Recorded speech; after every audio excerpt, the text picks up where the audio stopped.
Sahabat, selamat sore. Bertemu kembali dengan saya, Romo Paulus Warisantoso Ukarem, dalam seri Membongkar Misteri Santo Yosef, Ayah Angkat Yesus. Kali ini kita akan bercerita mengenai hidup dalam iman. Sebelum kita memulainya, mari kita mengawali dengan mendoakan doa malaikat Tuhan. Demi nama Bapa dan Putra dan Roh Kudus. Amin. Maria diberi kabar oleh malaikat Tuhan bahwa ia akan mengandung dari Roh Kudus. Salam Maria, penuh rahmat, Tuhan sertamu. Terpujilah engkau di antara wanita, dan terpujilah buah tubuhmu, Yesus. Santa Maria, Bunda Allah, doakanlah kami yang berdosa ini, sekarang dan waktu kami mati. Amin.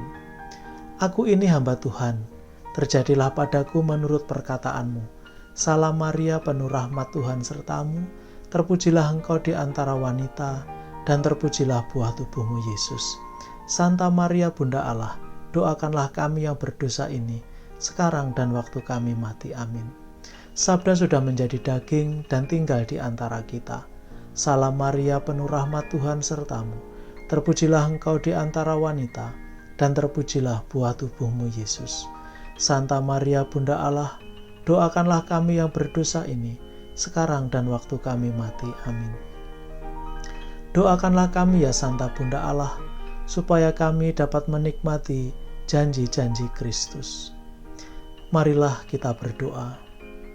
Ya Allah, karena kabar malaikat kami mengetahui bahwa Yesus Kristus Putramu menjadi manusia, curahkanlah rahmat-Mu ke dalam hati kami, supaya karena sengsara dan salibnya, kami dibawa kepada kebangkitan yang mulia, sebab Dialah Tuhan dan pengantara kami. Amin.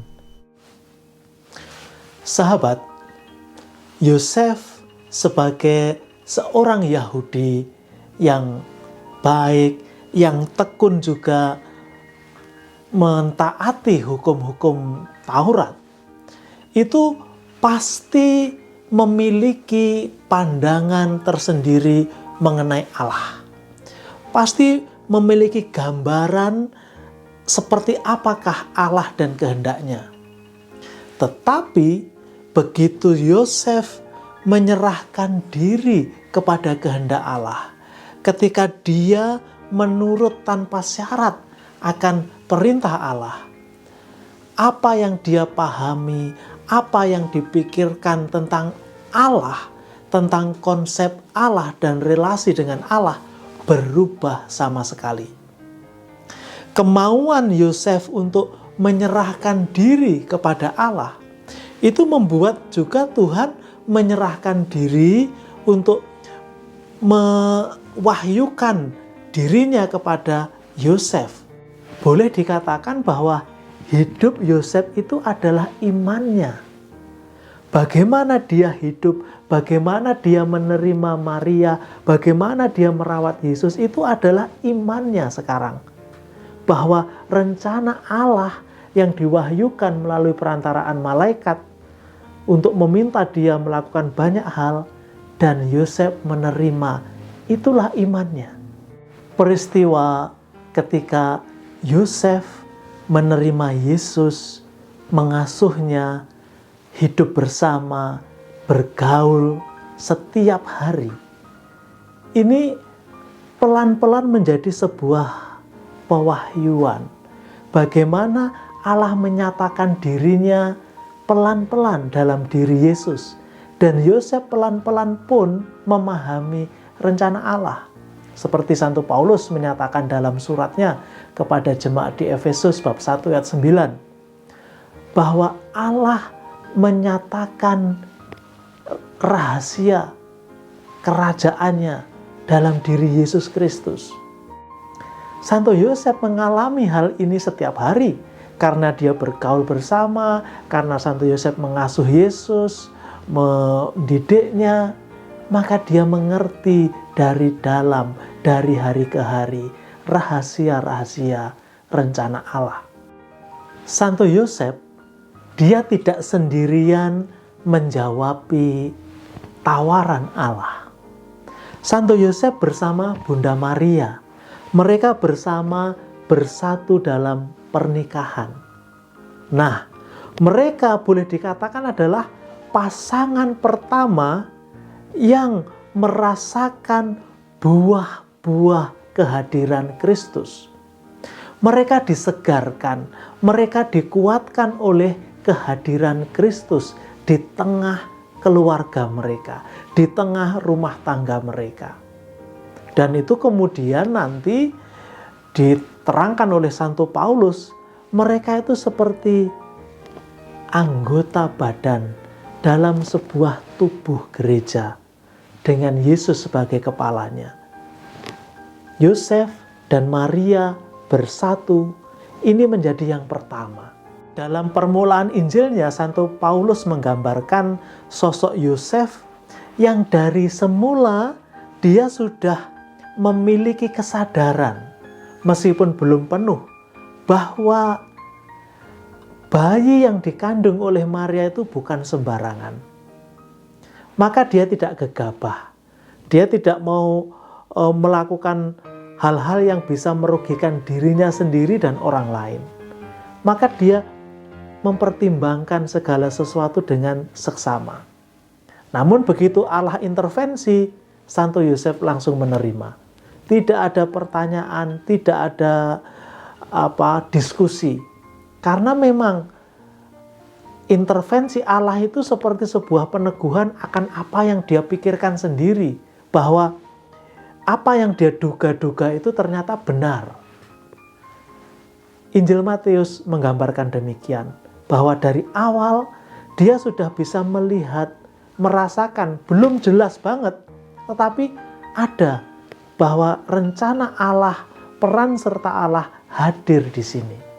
Sahabat, kerelaan Santo Yosef untuk memberikan dirinya ditarik kepada bayi yang ada di kandungan Maria, kepada anak ini, itu kemudian oleh Santo Agustinus dilukiskan dengan sangat jelas bahwa imannya itu iman yang murni, yang tulus, bukan sesuatu yang hanya diumbar, diungkapkan, disampaikan, tetapi sesuatu yang dia lakukan ada di dalam hatinya. Iman Santo Yosef dengan sangat sempurna diuraikan oleh Santo Agustinus demikian. Iman Santo Yosef itu diungkapkan bukan dengan pernyataan dalam hukum dan doktrin, tetapi dengan sebuah tindakan yang amat kuat, yang berada di dalam dan tersembunyi. Sesuatu yang sangat indah dan tak terlukiskan, bahwa Tuhan menjadi penulis di dalam hati manusia, bukan hanya mengenai pewahyuan yang hakiki, yang asli, tetapi juga sebuah keputusan akan kehendaknya yang dilakukan dengan sangat baik.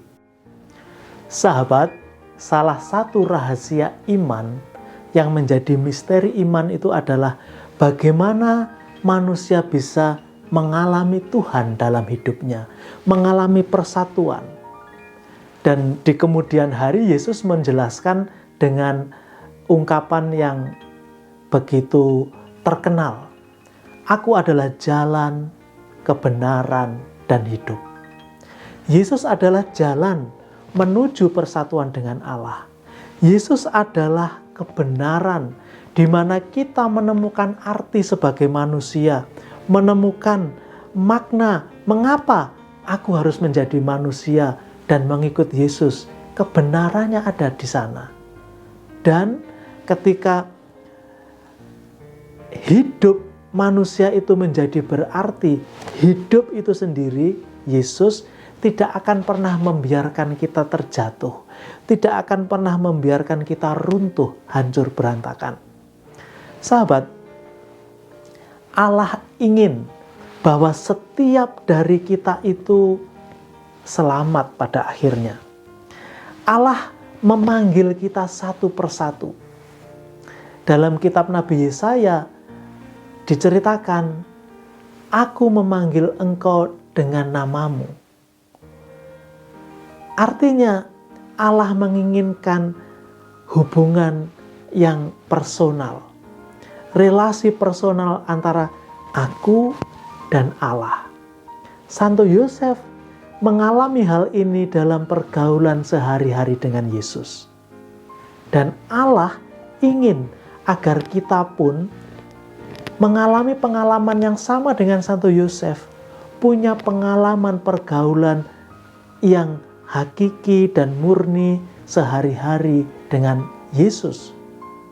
Mungkin kita akan bertanya, loh, Yesus kan sudah tidak ada. Dulu Santo Yosef kan mengasuh Yesus yang sebagai anak, sebagai manusia benar. Lah kita kan enggak. Kita tetap bisa melakukan kalau kita menerima dan mengakui kehadiran Yesus dimanapun. Bukankah Yesus berkata, di mana 2 atau 3 orang berkumpul atas namaku, aku ada di sana. Dan ketika Santo Paulus menganiaya jemaat, Yesus berkata, mengapa engkau menganiaya aku? Artinya Yesus tinggal dalam jemaat. Kemudian di akhir Injil Matius bab 25, kepada orang-orang yang dihukum, dikatakan, engkau tidak memberi mereka yang lapar makan, tidak memberi mereka yang haus minum, dan seterusnya itu. Artinya, pergaulan kita dengan Yesus itu harus dilihat lebih luas. Dan ketika kita melakukan hal itu, kita pun akan mengalami persatuan dengan Allah itu, seperti dulu dialami oleh Santo Yosef. Hidupnya dibungkus oleh iman. Jadi boleh dikatakan secara sederhana, rumah tangga Santo Yosef itu adalah rumah tangga iman. Sekarang kita mengakhiri pertemuan hari ini dengan doa kepada Santo Yosef. Demi nama Bapa dan Putra dan Roh Kudus. Amin. Santo Yosef, perlindunganmu amat besar, amat kuat dan amat cepat di hadapan singgasana Allah. Aku mempercayakan kepadamu segala kepentingan dan keinginanku. Santo Yosef, tolonglah bantu aku dengan kekuatan perantaraanmu, dan mohonkan bagiku dari putramu yang ilahi itu segala berkat rohani melalui Yesus Kristus Tuhan kami. Dengan demikian, dibantu oleh kekuatan surgawimu di bumi ini, aku dapat mempersembahkan terima kasih dan hormatku kepada Bapa yang Maha Kasih. Santo Yosef, aku tak pernah jemu memandangmu dan memandang Yesus yang tertidur dalam pelukanmu. Aku tidak berani mendekat selagi dia beristirahat tenang dekat hatimu.